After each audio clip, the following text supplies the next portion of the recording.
Oh my god. Okay. So it's been a really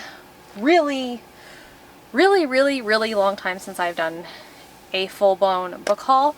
The last video I posted, I believe, was from September, I think. So I really haven't posted much of one this year, mainly because I've been trying to focus more on doing reviews. So I have quite the book haul.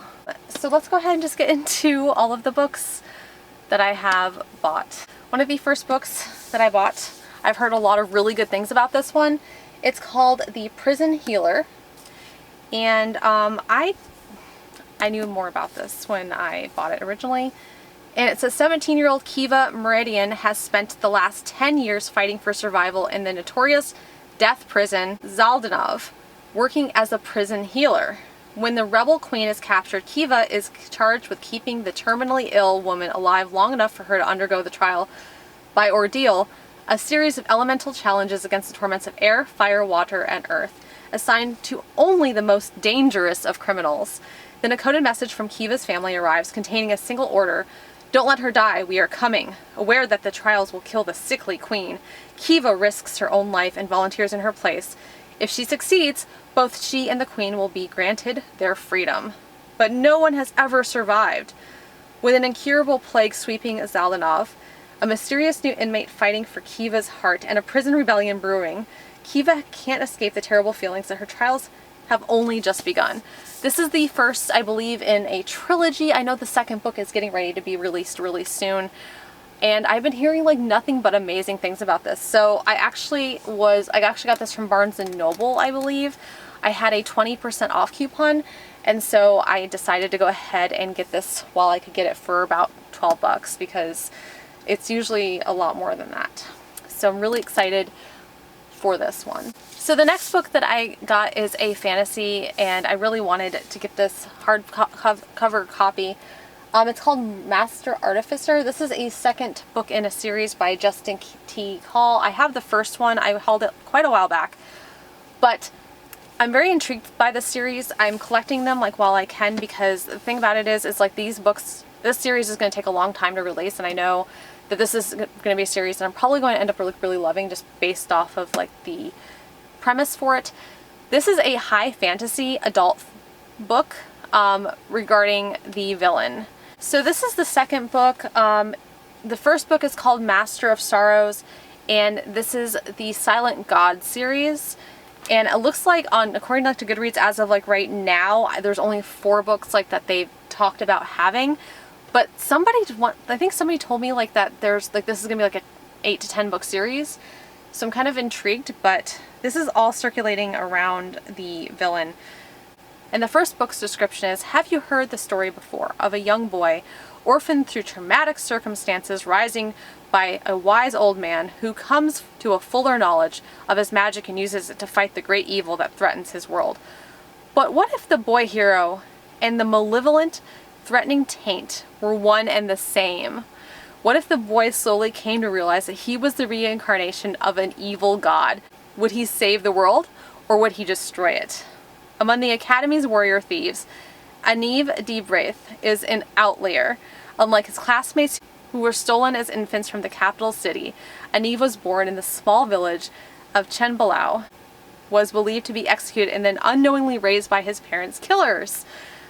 17 years later, Aniv struggles with the burdens of forbidden magic, or forgotten heritage, and a secret identity. When he is subsequently caught between the warring ideologies of his priestly mentor and the Academy's masters, he must choose between forfeiting his promising future at the Academy or betraying his closest friends. Each decision leads to a deeper dilemma, until Aniv finds himself pressed into a quest he does not wish to fulfill. Will he finally embrace the doctrine of his tutors, murder a stranger, and abandon his mentor, or will he accept the more difficult truth of who he is and the darker truth of what he is to become? And I've heard so many wonderful things about this. So I had been looking for this book all over the place, and I ended up finding it for a really good deal on Amazon US. Most places that I've seen have been oscillating with this book between 40, I've seen it as high as $68. And so when I found it for about 25, I like I knew like I was not going to find a better deal on this than that. Anytime, like usually like I'll pick up books like as I find good deals on them, especially like if I know like what the market value is. I try to be like very smart about how I spend my money, because like there's so many books like that I really like want and like that I really like would eventually like to own. And so like when I go shopping, I make sure like that I sit on, you know, deals for quite a while before like I invest my money in them. And so I try to find like the cheapest deal, and I know it's not going to get like better than that. So I was really, really fortunate like in finding like such a good deal on this. So another book that I ended up getting is The Witch's Heart by Genevieve Gornichek. And I have seen this book around, and I always thought the cover was really beautiful. Like this is just absolutely like, this is just absolutely like gorgeous. I just really like love it kind of like has like all these like little Celtic knots in her hair, and it's got like this beautiful cover. I don't think there's anything underneath the dust jacket. No, just plain. But one of the reasons like why I was so drawn to this was because Loki, the TV series, had just come out. And as far as Norse mythology goes, Loki has got to be like my favorite Asgardian god. And this is all about Loki's wife. Now, as far as like this being like the actual wife that was in the Norse mythology, like as it was told originally, I don't think that this is about the actual wife. I think this is of course, like it's all like, I mean, it's all considered fiction, but I feel like this is a fictional recounting, kind of like a retelling of Loki's wife. And I'm really kind of intrigued with this because this is going to be steeped in Norse mythology, and we have Odin and a bunch of other characters. So I'm really excited to dig into this one. If there's any books, by the way, if there's any books like that you guys see on here that you would be interested in buddy reading with me, let me know down in the comments, and I would be happy to buddy read these with you, because I always enjoy having extra motivation to get through these books. So another book that I ended up buying that I've been seeing for quite some time, and I'm trying to get myself like more into horror. I'm not as big of a fan of mysteries or thrillers, but I love horror. Like I love the blood, the guts, the gore, you know, all of that stuff. So I don't mind like any of that, especially like since we're getting closer to Halloween.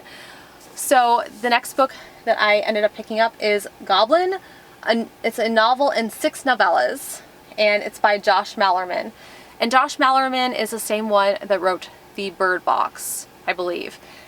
And this is got like, you know, quite a few like short stories and stuff, but it kind of gives me like the impression like that this is going to be like telling like one story like in 6 small novellas. So let's see. Goblin seems like any other ordinary small town, but with a master storyteller, Josh Malerman, as your tour guide, you'll discover the secrets that hide behind its closed doors.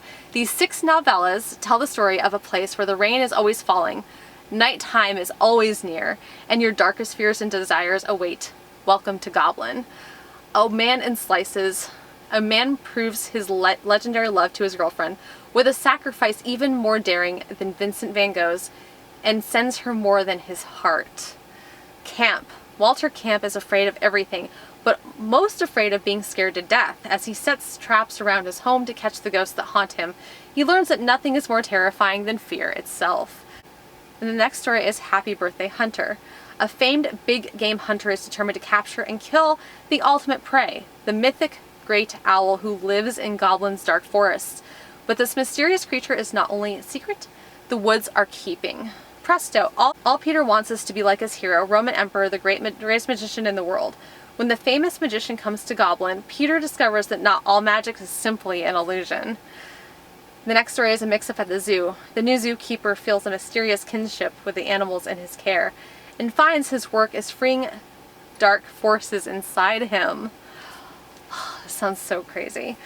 The hedges. When his wife dies, a man builds a hedge maze so elaborate that no one ever solves it until a little girl resolves to be the first to find the mysteries that wait in its heart, which I believe has to do with the cover here, about the hedge maze.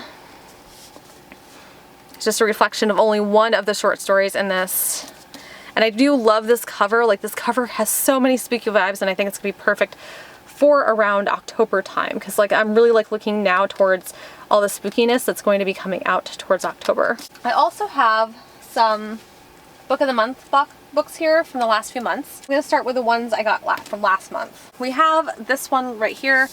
It's called Survive the Night by Riley Sanger, and this is all about Josh Baxter, the man behind the wheel, is a virtual stranger to Charlie. They met at the campus ride board, each looking to share the long drive to Ohio. Both have good reasons for wanting to get away. For Charlie, it's guilt and grief over the shocking murder of her best friend who came to the third victim of the man known as the campus killer. For Josh, it is to help care for his sick father, or so he says.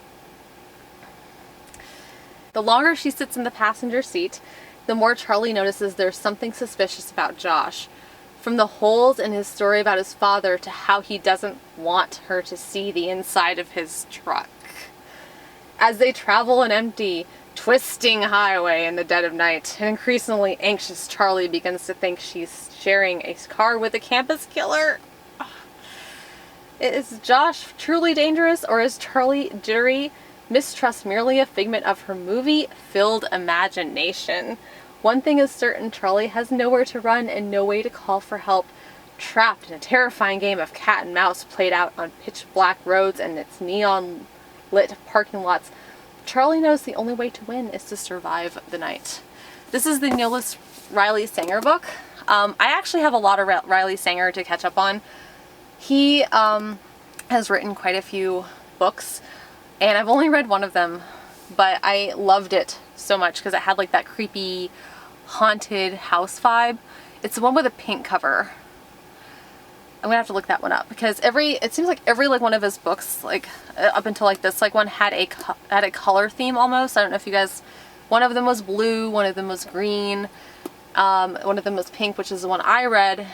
I know the final girls book was red, which I actually did read part of that, and I didn't like that one because it felt too B-movie-ish, and I'm not like much into B-movies like as far as horror goes or thrillers, so I'm really excited for this because I think this one's going to be really good too. In kind of like a mood lately, I had to re-watch this movie because it's been so long since I watched it, and so I saw that they had Practical Magic by Alice Hoffman at Book of the Month also, and I got really curious about this because I've heard that the book is way, way, way different from the movie. And I really like the idea like of the sisters and the curses and the witchcraft and like the sisterly love. And I know like there's 2 other books that are considered prequels to this. But if I don't enjoy this one, I'm not going to be interested in reading the other 2. And this one came out first, even though the other ones are prequels. I'm not as interested in reading the prequels as I am about reading this one because it has witches and magic and all this other stuff. And honestly, like if I enjoy this, then I'll investigate the other 2. But for right now, this is the one I want to read, so this is the one I got from Book of the Month. So this one I've seen around quite a bit. It's Razorblade Tears by S.A.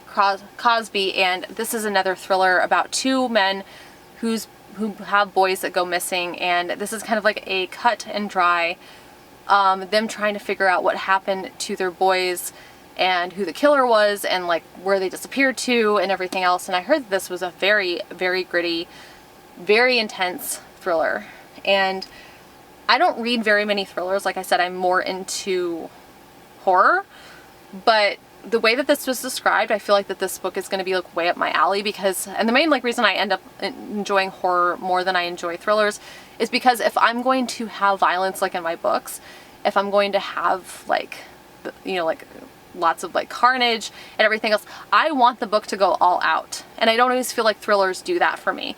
But the way that this was described, I feel like will do that for me and will give me like the intensity that I am longing for in books like that. The next book that I have is the Zordina Cordova. It's written by Zordina Cordova, and The Inheritance of Orquídea Divina. I took Spanish in high school, and my accent and my pronunciations are really bad still. I cannot roll my tongue to save my life because I feel like there was a tongue roll in here somewhere and I did not deliver, so I'm very sorry for my absence of the tongue roll. But this is a book that I've seen around quite a bit, and one of the things that really drew me to this, if you guys look, not only is this cover beautiful, but it is covered in roses. And that is my favorite flower of all time, red roses. I love red roses. Even the back is like aligned with these beautiful red roses, and I love that.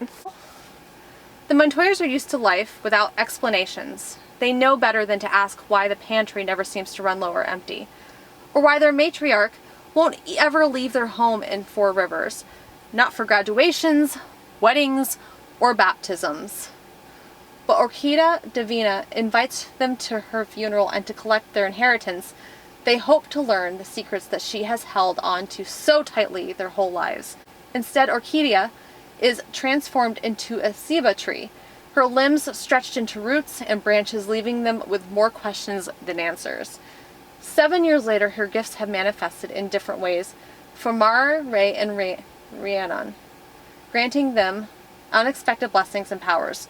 But soon, a hidden figure begins to tear through their family tree, picking them off one by one as it seeks to destroy Orquídea's line.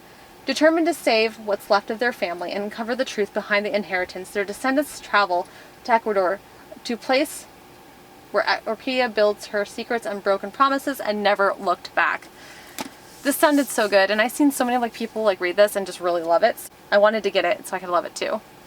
So the book that I've been waiting for forever has finally been released, and I'm really excited because the first 2 books were also Book of the Month books, and I'm so glad that they really decided to release the last one, because I love having matching hardcovers. It is The Heart Principle by Helen Hong, and this is the same one that wrote The Kiss Quotient. I loved The Kiss Quotient. I loved it so much. The autism rep was just so spot on. It was so good. I loved the romance, the characters, the consent, all of it. It was so good. The second book, not so much. That wasn't really one of my favorites.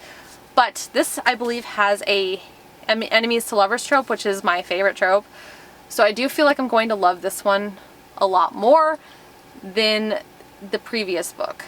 And hopefully I'll love it as much as The Kiss Quotient, because I loved that book. I still think about that book quite frequently. When violinist Anna's son accidentally achieves career success with a viral YouTube video, she finds herself incapacitated and burnt out from her attempts to replicate that moment.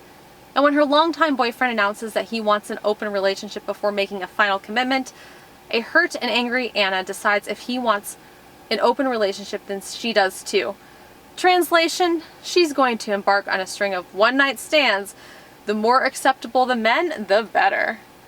That's where tattooed motorcycle riding Clon Deep comes in. Their first attempt at a one-night stand fails, as is their second and their third, because being with Quan is more than sex. He accepts Anna on an unconditional level that she herself has just begun to understand. However, when tragedy strikes, Anna's family takes on a role that she is ill-suited for until the burden of expectations threatens to destroy her. Anna and Quan have a fight for their chance to love, but to do that, they also have to fight for themselves. I think this is going to be so good. I'm just really excited for it because I really love the premise of this, and I really hope, like I said, I really hope I love this as much as The Kiss Quotient, because that's one of my favorite romance books. Sorry about that, my phone died, because that's the story of my life, but let's go ahead and continue on with the book haul. Book haul. Did I say book hole? I guess I'm kind of a book hole. Is that a thing? I guess it is now. So the next book that I have to talk about is Once There Were Wolves. After I got this from Book of the Month, I've been seeing this book literally everywhere. And now I'm even more excited because I think that this is going to be really amazing. This is kind of an outdoorsy book with this woman who kind of forms a kinship with wolves. Inti Flynn arrives in Scotland with her twin sister Aggie to lead a team of biologists tasked with reintroducing 14 grey wolves into the remote highlands. She hopes to heal not only the dying landscape, but Aggie too, unmade by the terrible secrets that drove the sisters out of Alaska. Inti is not the woman she once was, either.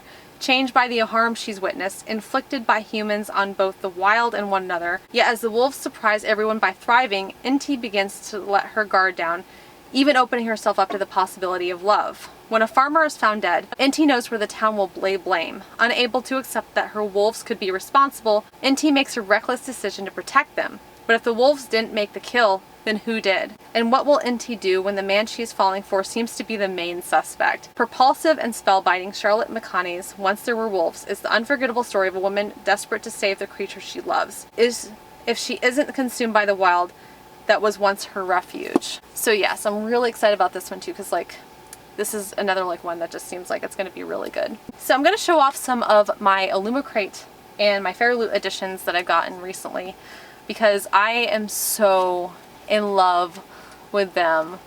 They're just so beautiful. So I still have them in like their little bags because dust, and I want to make sure that they're 100% protected from everything, because they are like precious children to me now. This is She Who Became the Sun, and I am so in love with this edition. This one is like kind of like more like almost like an orangey red, whereas like the other like one that I've seen, like I believe like it's more red, and it's so beautiful because it's got like this beautiful gold spine. Here, let's take a look.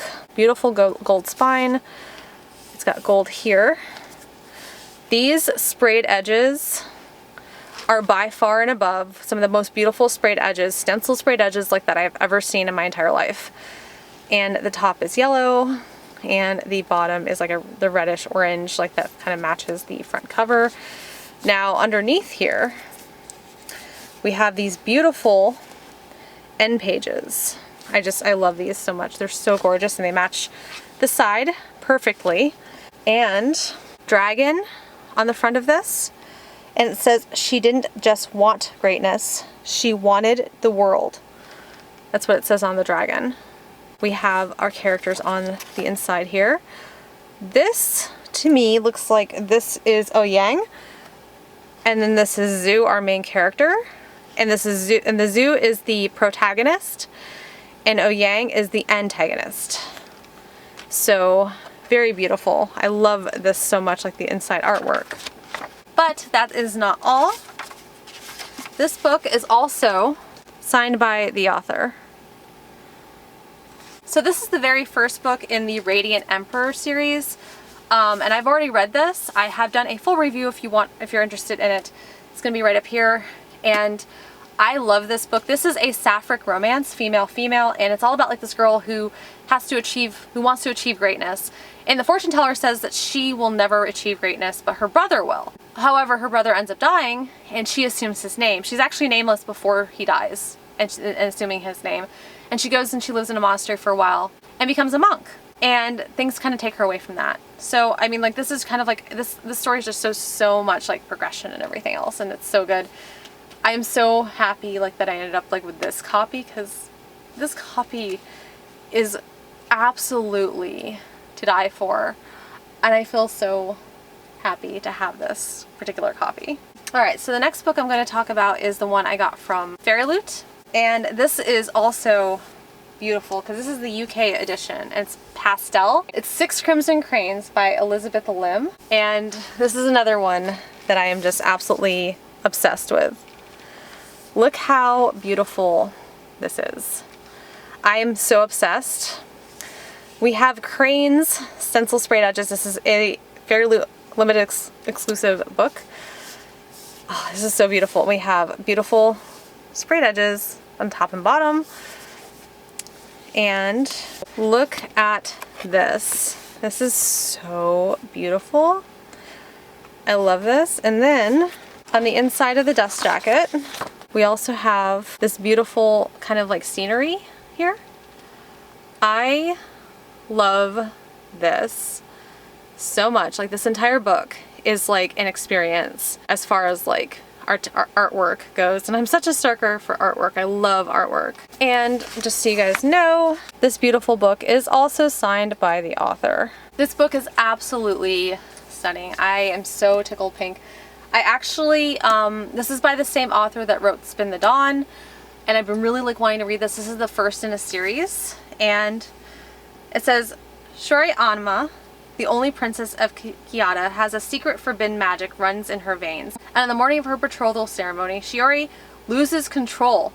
At first, her mistake seems like a stroke of luck. Forestalling the wedding she never wanted, but it also catches the attention of Rakama, her stepmother. A sorceress in her own right, Rakama banishes the young princess, turning her brothers into cranes and warning Shiori that she must speak to no one. For with every word that escapes her lips, one of her brothers will die. Penniless, voiceless, and alone, Shiori searches for her brothers and uncovers a dark conspiracy to seize the throne.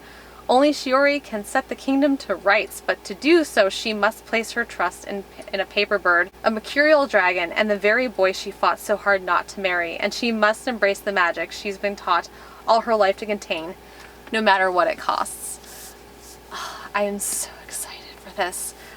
I was really tickled pink because it took me months to get on Fairyloot's waitlist for their box, and now that I have, and this being the first book like that I was able to get from their subscription box, I'm so obsessed with this. So this is also an exclusive cover. It's The Wolf and the Woodsman by Ava Reed. Guys, we have more stencil sprayed edges. Like, I'm a huge fan of sprayed edges in general, but my new obsession is definitely stencil sprayed edges because it just adds so much more accent to the book. I love it so much. It's so good. We got the sprayed edges on the top and on the bottom, but the stencils, I absolutely just love the stencils. And these, all of these books, and it says, "Will you tell me a story, Wolf Girl?" Can we just like admire this like for like ever? Because this is just so gorgeous. This book is also signed. We also have another signature here. I love these illumicrate books because like they always, like a book box that will go all out for their subscription boxes. Fairyloot and illumicrate are both ones like that go all out for this. And then we have the beautiful under dust jacket art, and it is just amazing. Little wolf girl. Let's see if I can get closer. Look how beautiful that landscape is. I'm just so speechless. Like, the way that this looks is just gorgeous. This particular book is a standalone, so I do want to get to this one very soon because I tend to try to prioritize standalones and full uncompleted series as far as like fantasies go before I dig into them, because you know I am so impatient and I don't like to wait for sequential books in a series. So this says, in her forest-veiled pagan village, Avik is the only woman without power, treated like an outcast due to her corrupt bloodline. So when soldiers arrive from the Holy Order of Woodsmen to claim a girl for the king's blood sacrifice, Avik is betrayed by her fellow villagers and surrendered. When monsters attack the woodsmen and their captive en route to the capital, they slaughter everyone but Avik and the cold, one-eyed captain. But she soon learns he's no ordinary woodsman. He's Gaspar Barney, the disgraced prince whose cruelly zealous brother plans to seize the throne and instigate a reign of religious prosecution and ethnic cleansing. With no one else to rely on, Avik and the captain form a tenuous pact to stop his brother. As their mission takes them from the bitter northern tundra to the smog-choked capital, their mutual loathing slowly turns to affection. But trust can easily be betrayed, and as Avik reconnects with her estranged father and discovers her own hidden magic, she and Gaspar must decide where their loyalties lie. And this is described as a dark, evocative, and unforgettable fantasy debut steeped in Hungarian history and Jewish mythology. Perfect for fans of Naomi Novik and Catherine Arden. And Catherine Arden wrote the Girl in the Tower and The Bear and the Nightingale, and I really love those books. Those books are wonderful. I gush over those books. So I think this is gonna be like way up my alley too, because so beautiful, and just the storyline. And I'm so glad because like there's been like so many good books coming like to these book boxes that it's made it so worth it to get these book boxes. I love it. It's just so good. I know I say like it's so good a lot, but like every time I do these, this is like my passion. Like this is like what makes me happy.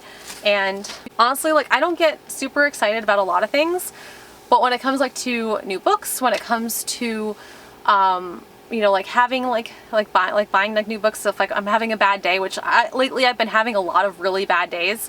It's been like really like emotionally stressful for me. There's been like a lot going on like that has made it really stressful and like very heart-wrenching and I've been struggling a lot lately. So me buying books, reading books, all of that stuff is kind of like my safe haven, I guess you could say, like, and that's like where I go when I don't want to exist for a while in the regular world. Right, time to have a tea break because my throat is killing me. Like there's just so many books. That honeys feels so good. I usually like to put like a little bit of honey in my tea. Let's go ahead and continue on with the haul. Another book that I ended up getting I've seen this around a lot on Book Talk also, but I've also seen it like around a lot like on mental health areas of TikTok. Lately I've been really like getting like big into the applied like portions of mental health because I have a bachelor's degree in psychology, but most of the stuff that I learned when I was going to college like was research based. And now I'm like learning about like all the counseling kind of stuff having to do with, you know, individuals and trauma and everything else. And so I saw this, and this says 101 essays that will change the way you think by Brianna West. And this really does have 101 very short essays in it. And it's supposed to be like pertaining to living with purpose and maybe like not following your passion, but like living with purpose. And so this is like really like digs into like a lot of that. Like it's a pretty thick book. Like there's a lot in here. This is like one of those cases like where I had a really hard time trying to find this in paperback on Amazon. And so I finally came across it for a reasonable price. And I knew I had to get it because I wanted to make sure like that I'm probably going to be going through and annotating and highlighting and stuff like that. And I wanted to make sure I had a physical copy that I could go back through like and reference like once I was done reading it. But this was, from everything like that I've seen of this, like really, really good. So another book that I ended up picking up because I was having trouble finding like this one, another physical copy of this, but I managed to find it once again on Amazon for a really good price. And it's Shiver by Junji Ito. I read Junji Ito towards the end of last year, and it was Uzumaki, which was like obsessed with spirals. And by the way, so far I've only read 2 of his books, but Uzumaki is my favorite. The other one that I've read is Tomi, which is what he's known for, but it's not my favorite one. This is called Shiver, and this is a collection of his short stories. And I'm really excited for this one also because this has 9 of Junji Ito's best short stories as selected by the author himself and presented with accompanying notes and commentary. Out of all the books like that I've looked up, because he has quite a few short story collections, there are literally 3 books that are like towards the top of that list. And one of them is this book, the other one was Uzumaki, and the other one was Tomi. So out of the top 3 rated books like that are out there for him, this is one of the top ones. And this is like manga horror, and it's like, I love it because like it's all black and white, so it kind of has like that noir kind of vibe to it. And I really loved, like I said, if you guys are going to start like anywhere where I think Uzumaki like for Junji Ito is like the perfect one to start with. But I'm really excited because like I said, like Halloween's coming, and like I really like wanted to make sure like that I had a Junji Ito to consume sometime before that. So this is definitely going to be exciting. So this other book that I got from owlcrate, and recently owlcrate has not made me very happy because of certain things that have happened. If you're following owlcrate, you probably know what's going on. I actually did get this from owlcrate. This was one that I'd really, really wanted. I love the special edition cover on this. The only reason I'm mentioning it is because this is by the same author that wrote Cinderella is Dead, Catherine Barron, and I was hoping that this was the book that was going to be in the July book box. This is just, I love the coloring like on this. It's just gorgeous. It's got these beautiful flowers. No sprayed edges, unfortunately, because, yeah, but I would have loved to have sprayed edges on this. This beautiful inside of the dust jacket. So pretty. This is also signed by the author. So the synopsis for this is strange magic blooms beyond a poison gate. Bristless has a gift. With a single touch, she can grow plants from tiny seeds to rich blooms. When Bristless' aunt dies and wills her dilapidated estate in rural New York, Bree and her parents hope that surrounded by plants and flowers, she will finally learn to control her gift. But their new home is sinister in ways she never expected. It comes with a mysterious set of instructions, a walled garden filled with deadliest botanicals in the world, and generations of secrets. There is more to Bree's sudden inheritance than she could have imagined. She is determined to uncover it. From the best-selling author of Cinderella is Dead comes an enchanting story about a young woman with the power to conquer the darkest forces descending upon her. I'm really excited to read this one. I still haven't gotten around to reading Cinderella is Dead. I have it. It's on my TBR, my never-ending TBR, the one like that never seems to end, the one I keep adding to. I just love having possibilities, and every book to me is a possibility. I've been dying to read the series since I heard about it, and I've been collecting the owlcrate versions of these books because I loved the editions. Thankfully, like, this is the last book because it is a trilogy, but I recently picked up Wings of Shadow by Nikki Palprato, and this is the owlcrate edition with this beautiful dark purple sprayed edges. This is the third book in the trilogy, and they're all pretty big like this. This circulates around Phoenix Riders. I've never heard a fantasy series, a YA fantasy series, or any kind of fantasy series that talks about Phoenix Riders. And everybody that has talked about this book has absolutely loved it, as far as like the whole trilogy goes.